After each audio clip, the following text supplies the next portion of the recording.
Assalamualaikum warahmatullahi wabarakatuh. Selamat pagi, salam sejahtera untuk kita semua. Baik, teman-teman, kita akan melanjutkan perkuliahan pada hari ini eh, tentang manajemen kardiak arrest dan defibrilasi ya.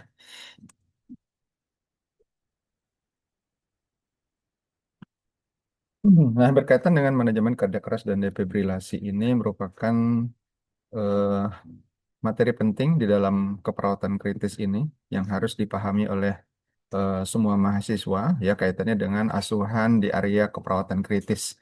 Ini ada beberapa bahasan utama yang akan kita bahas berkaitan dengan eh, bagaimana konsep dari cardiac arrest, kemudian eh, henti jantung ya kaitan henti jantung, baik itu nanti berhubungan dengan patofisiologi, algoritmanya, dan defibrilasi secara umum. Nah, kalau melihat dari AHA 2025 bahwa insiden henti jantung yang terjadi di rumah sakit itu 1 sampai 5 kasus per 1.000 pasien yang dirawat. Ya, jadi eh, kemudian 290.000 kurang lebih yang berada di intrahospital itu kalau berdasarkan di Amerika Serikat, dan insiden ini akan terus meningkat pada pasien-pasien area khusus ya, area kritis, pasien ICU, dan pada pasien-pasien yang usia lanjut. Kemudian EURSC kejadian 45 sampai dengan 55%, di mana ventricular fibrilasi dan ventricular takikardi tanpa nadi, di mana akan memiliki peluang EURSC itu sekitar 60 sampai dengan 70%. Kemudian untuk PA dan asistol itu 30 sampai dengan 40%. Sedangkan untuk mendapatkan survival sampai dengan kondisi pasien dapat dipulangkan itu berkisar antara 20 sampai dengan 27%. Kemudian pada ritme ventricular fibrilasi dan PT tanpa nadi itu mencapai 35 sampai 45%. Ya.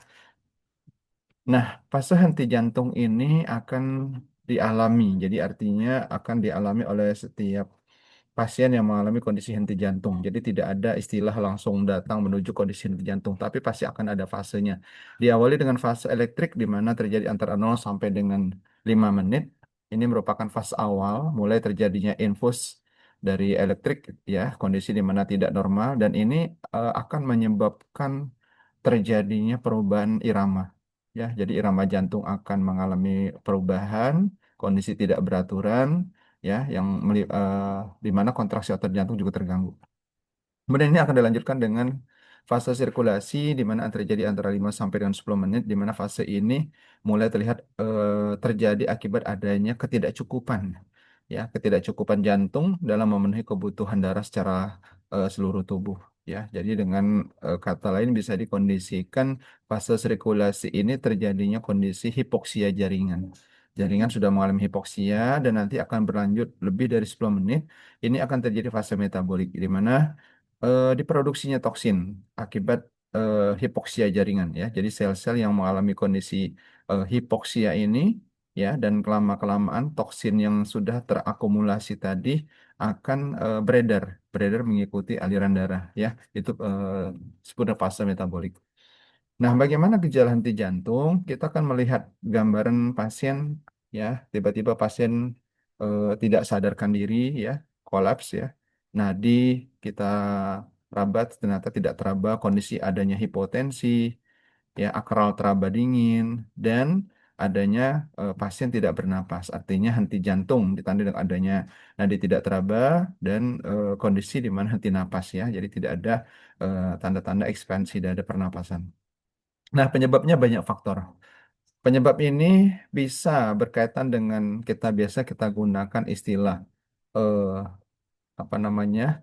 Ada beberapa penyebab dari hanya adalah hipovolemik, kemudian ada hipoksia, ada asidosis ya, kemudian hiperkalemi, bisa juga hipokalemi, bisa juga hiponatremi ya, kemudian hipotermi dan hipoglikemi. Sedangkan yang T ini bisa toksin, bisa karena kondisi tamponade jantung, tension pneumotorak ya, trombosis koroner, bisa trombosis pulmoner, ataupun pada kasus-kasus trauma. Ini merupakan penyebab henti jantung. Jadi bisa terjadi baik itu terjadi secara gangguan metabolik ataupun bisa terjadi karena masalah trauma. Nah, ada beberapa gambaran yang akan kita temukan pada pasien dengan kondisi henti jantung. Henti jantung ini bisa pada pasien yang kita temukan adalah gambaran ventricle takikardi, bisa ventricle fibrilasi, kemudian asistol, ataupun bisa PEA. Ya, ini jadi yang nanti akan kita temukan pada pasien yang mengalami henti jantung itu bisa di asistol, bisa ventricle takikardi, ventricle fibrilasi, ataupun bisa PEA. Ya. Nah, gambaran ventricle fibrilasi kita melihat gambaran getaran ya di mana ventricle mengalami kondisi getaran ya adanya akibat kematian henti jantung ini jadi di mana kondisi ventricle hanya bergetar ya. Ini terjadi pola eksitasi kuasi periodik daripada ventricle. Dan ini lama kelamaan akan mengakibatkan gangguan pompa darah ya. Jadi kalau pompa darah mengalami gangguan jadi tidak bisa memompa darah ke seluruh tubuh. Nah, pulmon dari sekuncup darah jantung ini atau yang biasa kita kenal dengan cardiac output ini lama-kelamaan akan menurun sehingga tidak bisa mencukupi kebutuhan sistemik tubuh ya. Jadi kalau menemukan pasien dengan gambaran ventricle fibrilasi ini kondisi yang sangat berisiko ya pasien tiba-tiba bisa mengalami kondisi henti jantung. Namun yang kedua adalah ventricle tachycardy. Ini merupakan kondisi irama jantung di mana adanya tachydistrychmia. Jadi irama jantung yang tidak beraturan, kemudian kontraksi ventrikelnya di mana lebih dari 120 kali per menit ya, dengan gambaran kompleks daripada QRS-nya yang memanjang ya seperti itu. Nah, ada disebut dengan ventricle tachycardy yang monomorfik, ada yang polimorfik. Jadi kalau yang monomorfik itu dia hanya kita temukan gambaran QRS-nya kompleks ini hanya satu atau tunggal. Kalau yang polimorfik ini kita menemukan ritme reguler dari QRS tadi itu bisa beberapa gelombang QRS ya. Disebut dengan ventricle tachycardy polimorfik. Kemudian irama berikutnya yang sering kita temukan adalah gambaran EKG asistol. Ya, jadi adalah gambaran di mana tidak adanya depolarisasi ventricle. Jadi kalau menemukan gambaran asistol, ya ini berarti kondisi memang pasien ya tidak memiliki lagi cardiac output.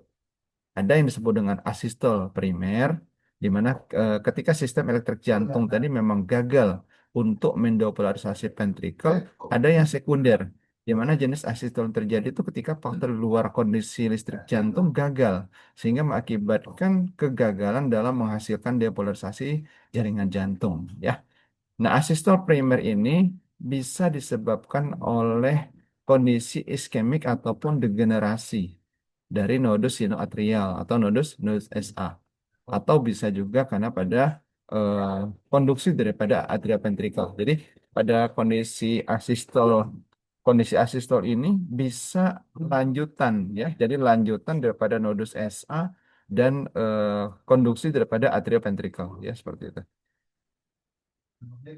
Nama yang kita sebut dengan PA. Jadi pulseless electrical activity di mana ini merupakan kondisi jantung yang mengalami eh, ritme distritmia ya tanpa diikuti oleh denyut nadi yang terdeteksi. Jadi ini seolah-olah dia gambarannya sinus tetapi tidak ada eh, tidak ada irama ya, tidak ada irama yang bisa kita rasakan adanya denyut nadi ya seperti itu.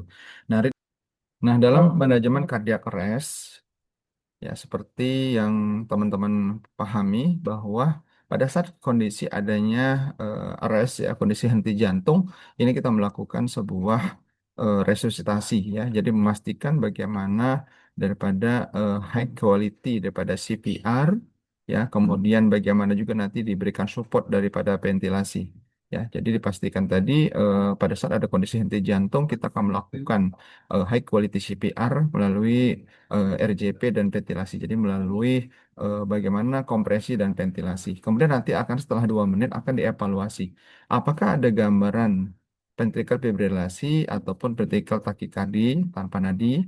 Kalau memang ada, berarti ini masuk indikasi perlu dilakukan manajemen defibrilasi. Seperti itu ya. Jadi berikan defibrilasi dan seterusnya nanti kita akan memberikan epinefrin setiap 3 sampai dengan 5 menit ya. Terus berikutnya akan diberikan amiodaron sesuai dengan algoritma.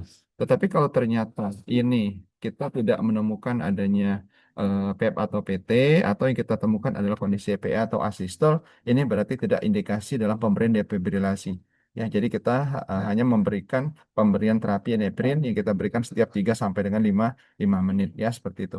Nah, setelah ini baru kita akan melihat apa sih yang menjadi penyebab kondisi henti jantung. Apakah dia karena faktor kardiak ya? Apakah dia karena faktor pulmonal, apakah karena metabolik, ataukah memang kondisi penyebabnya adalah shock gitu. Ya, jadi dicari penyebabnya, diatasi penyebabnya sampai nanti harapannya pasien akan mengalami ORSC ya seperti itu. Nah, jadi pada saat kita menemukan kasus pasien, ini perlu dilakukan sebuah triase ya. Jadi artinya triase ini untuk menilai ya, bagaimana. Jadi kalau kaitannya pasien datang di kondisi kedaruratan, ini akan dilakukan primer survei dan secondary survei untuk mencari apa yang menjadi pemicu penurunan curah jantungnya. Ya, kalau memang ternyata dia jelas emergen, berarti ini berikan monitoring kardiaknya. Ya, tapi kalau ternyata bukan, ya akan dilakukan bagaimana secara lengkap ya. Jadi akan dilihat gambaran EKG 12 lead gitu ya. Ataupun nanti kita akan melakukan secara sekunder untuk mengkaji bagaimana riwayat penyakit ataupun bergambaran pemeriksaan fisiknya seperti itu ya. Nah, eh, pada pasien dengan gambaran vertikal fibrilasi, jadi ini kan sudah masuk ke dalam kategori perlu dilakukan eh, apa namanya untuk defibrilasi ya, terus nanti akan dilihat pemberian apa epinefrin ataupun amiodaron ya seperti itu. Nah, ada beberapa eh, perbedaan ya, jadi antara AHA 2020 dengan AHA 2025. Jadi di AHA 2020 ya, ini memang terpisah antara rantai keselamatan pasien yang untuk di intrahospital dan out hospital, baik itu pada pasien dewasa ataupun pada pasien anak. Nah, sedangkan di guideline 2025, jadi di Cardiac Arrest Chain of Survival ini dibuat menjadi satu. Jadi disederhanakan menjadi satu. Kenapa dibuat menjadi satu? Alasan AHA adalah supaya respon emergency medical system ini ya tidak, dan penolong awam itu dapat bergerak lebih cepat, lebih leluasa, dan tidak boleh membuat penolong awam terutama membuat menjadi bingung gitu ya. Kemudian alasannya agar semua sama. Jadi artinya tindakan CPR ini kan sebenarnya tidak ada perbedaan pada semua populasi, baik itu pada populasi anak ataupun pada populasi dewasa ya. Nah, ini adalah gambaran eh, algoritmenya. Jadi tadi pada saat kita menemukan kondisi pasien rest, pasien henti jantung, ya, tadi kita melihat gambaran pasien, kemudian monitoring, kemudian kita lihat ritmenya. Apakah gambaran pasien tadi setelah ini dilakukan CPR ya, jadi ini CPR diberikan, kemudian diberikan ventilasi, setelah 2 menit nanti akan dilakukan cek irama, ya, apa irama yang terlihat, apakah gambaran ventrikel fibrilasi ataukah ventricle takikardi. Ya, kalau ventricle fibrilasi atau ventricle takikardi, berarti ini indikasi untuk shock. Jadi kita berikan shock, setelah diberikan shock lanjut lagi dengan CPR, ya diberikan selama 2 menit. Dan terus langsung pemasangan intravena, ya intravena. Kemudian di sini setelah nanti 2 menit kita akan cek lagi irama. Kalau memang ternyata iramanya masuk ke dalam irama gambaran shock apa untuk gambaran PTPF tanpa nadi, berarti ini masuk diberikan shock lagi untuk yang kedua. Diberikan defibrillasi yang kedua, dan ini lanjut dengan pemberian epinephrine ya. Jadi di sini CPR lanjut, berikan epinephrine tiap 3 sampai 5 menit, kemudian persimbangkan untuk melakukan intubasi. Jadi ini bisa lakukan intubasi 2 menit, kemudian kita cek ulang kembali, CPR lanjut, baru nanti amiodaron. Jadi 2 kali epinephrine. Ya, di sini udah masuk tiap 3 sampai 5 menit baru kita pertimbangkan untuk memberikan amiodaron ataupun lidocaine. Nah, itu untuk irama ventricular fibrilasi dan ventricular takikardi. Nah, bagaimana untuk pada saat kita menemukan ternyata gambaran adalah asistel ataupun PA, nah ini tidak masuk indikasi untuk dilakukan defibrilasi atau untuk shock ya. Jadi hanya diberikan apa namanya epinephrine yang kita berikan 3 sampai dengan 5 menit, akses intravena, ya nanti dipantau, dan terus setiap 2 menit nanti akan dilihat bagaimana perubahannya ya, diharapkan nanti pasien dapat ROSC seperti itu ya. Ini sama ya seperti tadi lanjutannya. Nah, perlunya kita memahami bagaimana gambaran algoritma ya, algoritma penata laksanaan pasien dalam kondisi henti jantung ini sampai dengan apa yang akan kita ambil. Apakah perlu dilakukan defibrilasi atau hanya cukup dengan pemberian epinefrin ya seperti itu. Nah, setelah pasca henti jantung, ini kan merupakan pemahaman yang harus kita lakukan ya. Jadi nanti harapannya pasien yang mengalami kondisi henti jantungnya dia akan kita harapkan bisa mendapatkan EURSC. Jadi bisa mendapatkan EURSC yang diperoleh. Jadi kita harus yang perlu kita lakukan adalah bagaimana caranya kita memastikan bahwa saluran napas ini ya, saluran napas ini dapat dipastikan bersih ya. Jadi artinya patensi jalan napas dipastikan oke. Kemudian kita akan mengelola bagaimana parameter pernapasannya. Ya, apakah pasien bernapas mulai 10 kali per menit ya, lihat saturasinya. Apakah dia berada di atas 92% sampai 98%. Begitu juga PaCO2 dipastikan kondisi dalam kondisi yang aman. Ya, sehingga ini akan menjadi parameter kita untuk memastikan hemodinamik ini akan stabil atau tidak. Ya, jadi kita melihat gambaran tekanan darah sistoliknya, harapannya lebih dari 90 dan tekanan MAP-nya adalah lebih dari 65. Nah, ini diperhatikan karena kalau sistoliknya terlalu rendah atau MOP-nya terlalu rendah, ini akan berpengaruh dengan peningkatan akan berpengaruh dengan perfusi jaringan menuju otak ya. Jadi harus diperhatikan ini harus sesuai. Kemudian kita melihat bagaimana gambaran EKG 12 sadapan, dilihat gambarannya. Apakah gambaran ada STEMI ataukah kecurigaan ada shock kardiogenik ya seperti itu. Nah, nanti kita akan melihat apakah pasien ini dapat mengikuti perintah yang kita berikan, dapat mengikuti bisa dipastikan dari sisi kesadarannya apakah pasien bisa mengikuti. Kalau ternyata dia sadar, berarti ini kita akan melakukan manajemen ya perawatan kritis sesuai penyebabnya. Tapi kalau ternyata dia tidak, misalnya pada pasien kondisi yang penurun kesadaran ataupun koma, nah kita akan melihat bagaimana gambaran EEG-nya, lihat gambaran CT scan brain-nya, dan bagaimana perawatan manajemen kritis lainnya yang membuat apa sih yang menjadi penyebab turunnya kesadaran pasien ya. Kemudian setelah ini dilakukan ya, jadi kita akan memastikan dapat pemberian apa namanya itu bolus ya, bolus NaCl untuk memastikan kebutuhan rumatan cairan tadi. Terus nanti epinefrin yang akan dilihat bagaimana sesuai perkembangan pasien. Kemudian pemberian pemberian dopamin ya yang merupakan inotropik ataupun norepinefrin ini sesuai dengan kebutuhan ataupun dilihat dengan kondisi bagaimana gambaran tekanan darah pasien. Jadi pada saat pasien sudah mengalami kondisi EURSC, kita memastikan bagaimana fungsi kardiak ini dapat dipastikan secara kontinu berjalan dengan aman. Ya, artinya kita melihat apakah ada aritmia ataukah ada terapi lain apakah ada kondisi-kondisi irama lainnya. Ya, lihat 12 hadapan ini EKG, apakah ada infak daripada pasien, ya, apakah ada estelasi, lihat apakah ada tanda-tanda ACS gitu ya. Kemudian terapi sindrom koroner akut. Kalau memang ternyata ditemukan adanya kondisi curiga adanya akut koroner sindrom, ini sudah diperhitungkan untuk pemberian terapi heparinisasi, revaskularisasi jantung, ya, untuk memikirkan apa kira-kira perlu dilakukan PCA atau tidak.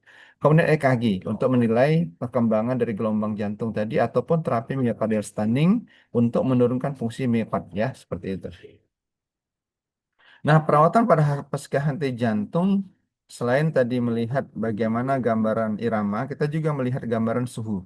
Ya, jadi suhu diharapkan berada stabil antara 30 sampai 36 derajat Celcius selama 24 jam dan ini akan kondisi ini akan naik ya 0,25 derajat Celcius per jam sampai dengan kondisi dia mengalami kondisi normal ya, seperti itu. Jadi pada pasien yang kondisi pasca henti jantung mungkin suhu tubuhnya awalnya hipotermi, ya penurunan terus nanti akan setiap jam akan karena vaskularisasi sudah baik dan lama kelamaan akan menjadi normal terminya. Nah, pada kondisi pasien yang mengalami hipotermi ya ini merupakan terapi yang harus kita berikan. Jadi kondisi hipotermi ini kondisi yang harus dihindari pada pasien yang mengalami kondisi pasca henti jantung. Jadi harus diupayakan suhu inti tubuh itu dapat kondisi normal, ya, di mana dan kalau di suhu inti tubuh ini normal, berarti dapat melindungi otak dari kerusakan neurologi, ya. Jadi di sini kalau dulu kan memang diberikan istilah namanya terapeutik hipotermi atau kalau sekarang ya, jadi kalau dulu kan istilah yang di AHA itu adalah terapeutik hipotermi. Kalau sekarang sudah menggunakan istilah TTM ya, target temperature management, di mana di sini eh, apa AHA merekomendasikan ya artinya untuk memastikan bahwa suhu normal pasien pasca henti jantung itu diupayakan berada di antara 33 sampai 36 derajat Celcius. Artinya akan mencapai suhu normal tubuh itu setidaknya 72 jam ya. Berarti kalau 7 jam berarti kurang lebih ada 3 hari ya, 3 hari setelah ORSC kalau dia berada di baik itu dia ihca di dalam ataupun di luar ataupun dan ini akan memastikan bahwa pasien akan dinyatakan aman ya stabil. Nah, bagaimana proses pemberian terapi hipotermi ini atau tadi istilah kita sebut dengan TTM ya, target temperatur manajemen ini, kita akan mendinginkan ya. Jadi cairan isotonik yang biasa kenal kita gunakan NaCl ya kurang lebih 30 cc per kilogram berat badan. Jadi kalau berat badannya ada 50 kilo, berarti ada 1.500 cc. Nah, jadi nanti kita meletakkan ice pack ya pada aksila, selangkangan ataupun sekitar leher. Jadi nanti kita meletakkan kalau pertama kita memberikan dinginkan dulu si cairan isotonik tadi, kemudian berikan kompres ya es pada area asila, selangkangan ataupun sekitar leher untuk memberikan terapi hipotermi. Kemudian memberikan selimut yang dingin ya suhu tubuh pasien bentar secara kontinu melalui kateter arteri pulmoner untuk melihat bagaimana suhu tubuh. Ya, dan tidak dianjurkan untuk melalui oral ya karena akan timbulkan bias ya. Jadi menggunakan arteternya secara langsung baik pulmonal ataupun esofagus. Nah, ini penata laksanaan lanjutan di unit intensif. Jadi kita akan selalu bagaimana monitoring daripada gambaran tekanan darah yang ada di monitor ya sampai secara lengkap. Kemudian kaji bagaimana tadi penurunan ordin outputnya, ya cardiac outputnya dikaji. Bagaimana saturasi oksigen, lihat dietnya, apakah ada udah dipastikan dari ahli gizi sudah ada diet khusus gitu ya. Terus bagaimana manajemen stresnya, early mobilizationnya ya edukasi pendidikannya dan memastikan jalan napas dipastikan aman seperti itu ya. Nah, untuk tindakan pada pasien yang mengalami kondisi jantung, tadi sudah saya bahas di awal, perlu dilakukan adalah defibrilasi. Jadi defibrilasi ini merupakan poin penting dalam menyelamatkan pasien yang mengalami kondisi henti jantung.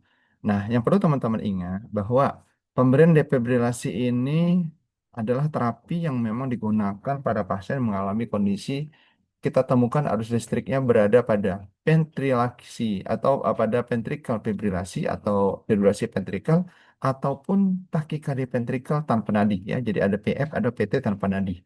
Nah, kemudian apa? Kita menggunakan modusnya modus asinkron. Ya, jadi dalam setting alatnya nanti kita menggunakan modus asinkron untuk dan diberikan dalam waktu yang sangat singkat. Jadi tidak boleh lama. Oke, ini beberapa gambaran irama jantung di mana kita melihat ini pertama adalah gambaran pasien mengalami kondisi henti jantung tapi tidak dilakukan CPR ya. Jadi dia kondisi irama ventricular fibrilasi, kemudian pada saat berubah menjadi asistol dilakukan defibrilasi. Ternyata angka keberhasilan 0,2 sampai 0 sampai dengan 2%. Kemudian ada pasien yang dinyatakan di kondisi henti jantung, irama ternyata ventricular fibrilasi, langsung diberikan diberikan CPR, ya. Kemudian setelah 2 menit nanti dicek ya, ternyata gambaran ventricular fibrilasi dan langsung diberikan defibrilasi. Ini ternyata 2 sampai 8%. Nah, yang satu lagi, ini kondisi pasien segera diberikan CPR dengan gambar ventricular fibrilasi, ya. Terus setelah diberikan CPR, ini di eh, berapa menit kemudian terjadi diberikan defibrilasi pada saat ada irama PF ya. Kalau tadi diberikan kondisi asistol. Nah, ini pada saat kondisi ventricle fibrilasi sehingga irama berubah menjadi sinus ya, jadi 20%.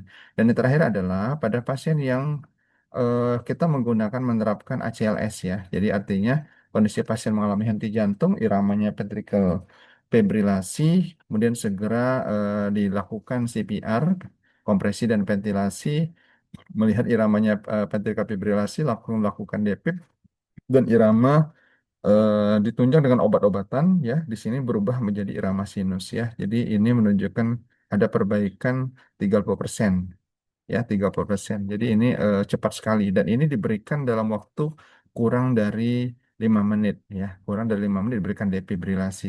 Kalau ini sudah lebih dari 6 menit ya. Jadi ini sangat berpengaruh jam berapa lama pertolongan buat pasien yang mengalami kondisi henti jantung. Nah, defibrilasi yang cepat ini merupakan penting. Jadi artinya Pada saat kita menemukan kondisi pasien henti jantung dan kita langsung memberikan pertolongan cepat dengan memberikan defibrilasi, ini akan meningkatkan angka kehidupan pasien. Ya. Nah, kenapa? Karena keadaan metabolik miokardium sangat menentukan keberhasilan defibrilasi. Jadi kalau metaboliknya baik, ya ini akan menunjukkan DPP juga baik. Tapi pada saat kondisi metabolik sudah buruk, di mana sudah terjadi akumulasi toksin, ini akan mengakibatkan defibrilasi itu tidak akan maksimal. Ya, jadi RJP dilakukan sambil menunggu kesiapan daripada defibrilator. Jadi kalau defibrilator yang ada, berarti terus di RJP. Ya, jadi terus dilakukan sambil menunggu defibrilator yang hadir seperti itu.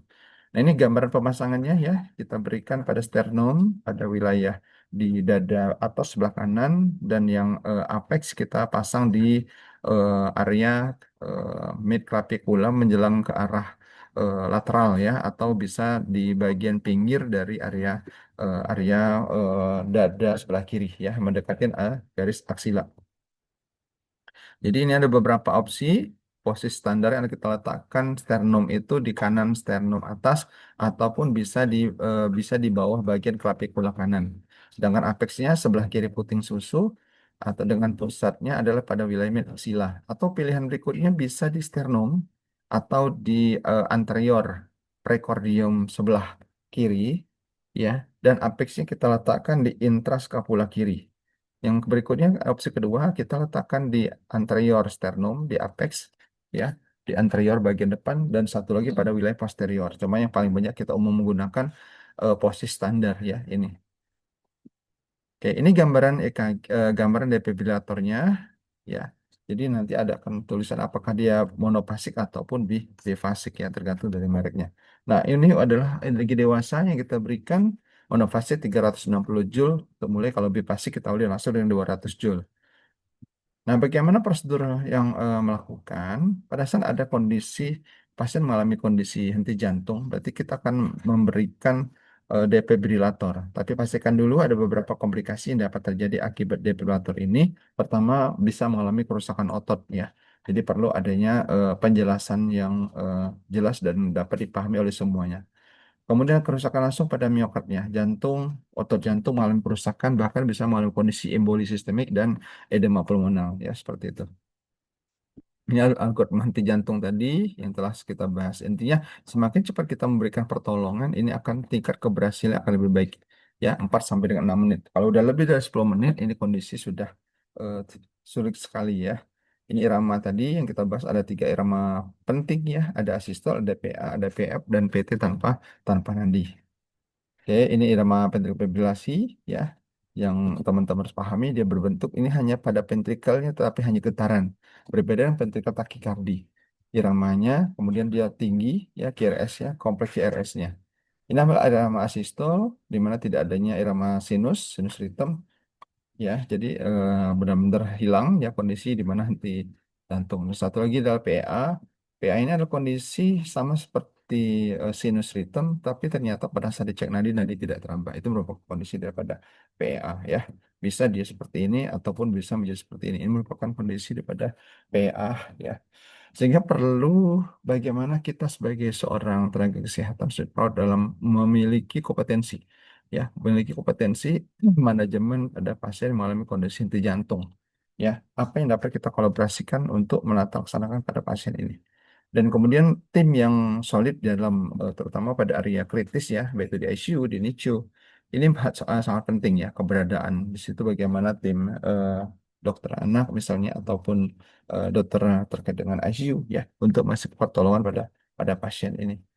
Ini harus dikoordinasikan ya, terkoordinir dengan baik kapan melakukan aktivasi pada wilayah tadi ya.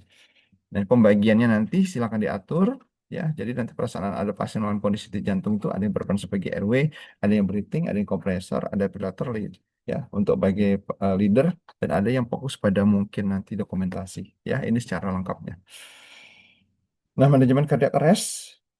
Ingat, pada saat nadi tidak teraba, berarti kita gunakan CAB ya. Jadi sirkulasi, airway, dan breathing. Kita berikan CPR, evaluasi pemberian obatnya, epinefrin, ataupun sesuai dengan lanjutannya kita berlanjut sampai dengan ke amiodaron.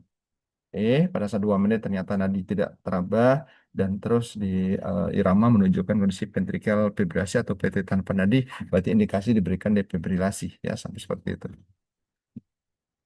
Ini sudah kita bahas tadi.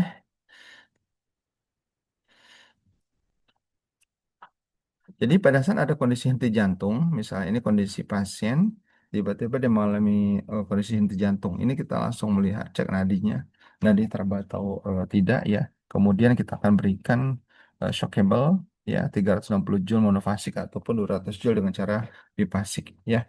Pastikan keamanan di sekelilingnya. Kemudian dipastikan pada saat ventricle apa namanya tuh ventricle takikardi ya tanpa nadi kemudian ataupun pada ventricle fibrilasi berarti indikasi dilakukan CPR ya dilakukan untuk dilakukan defibrilasi ya dan dilanjutkan dengan CPR. Baik, mungkin itu sebagai materi untuk di dalam keperawatan kritis tentang penata laksanaan pada pasien cardiac arrest ya dalam mengaitkan dengan bagaimana penata laksanaan penggunaan dengan defibrillator ya. Mungkin itu kita akan ketemu dengan materi selanjutnya. Assalamualaikum warahmatullahi wabarakatuh.